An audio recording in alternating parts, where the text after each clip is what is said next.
Bharat Pakistan match মানেই উত্তেজনার আগুন, কিন্তু এবারের নারী ওয়ানডে বিশ্বকাপ উত্তেজনার আগুনে যেন একটু সাপের ছোবলও যোগ হলো।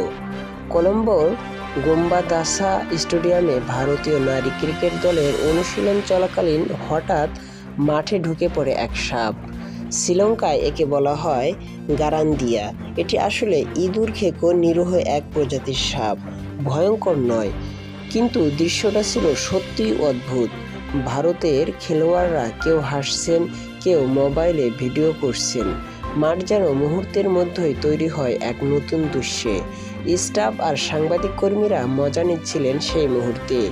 এর আগে লঙ্কা প্রিমিয়াম লিগের ম্যাচেও এমন সাপ দেখা গেছে মাঠে। তবে এবারের ঘটনা বিশেষ, কারণ সামনে ভারত পাকিস্তান ম্যাচ, আর এই ম্যাচ ঘিরেই আগ্রহ এমনিতেই তুঙ্গে। হিন্দুস্তান টাইমস জানিয়েছে, পুরুষ দলের মতো ভারতীয় নারী দলও পাকিস্তানি ক্রিকেটারদের সঙ্গে হাত মেলাবে না।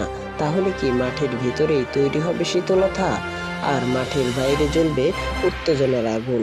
সব প্রশ্নের জবাব মিলবে রবিবার ম্যাচে, কিন্তু তার আগে গারান্দিয়া সাপটি যেন রীতিমতো ভাইরাল নায়ক। এই অদ্ভুত ঘটনাকে আপনি কিভাবে দেখছেন মন্তব্যে জানিয়ে দিন। আর ভিডিওটি ভালো লাগলে লাইক, কমেন্ট ও সাবস্ক্রাইব করুন নিউজ আলো।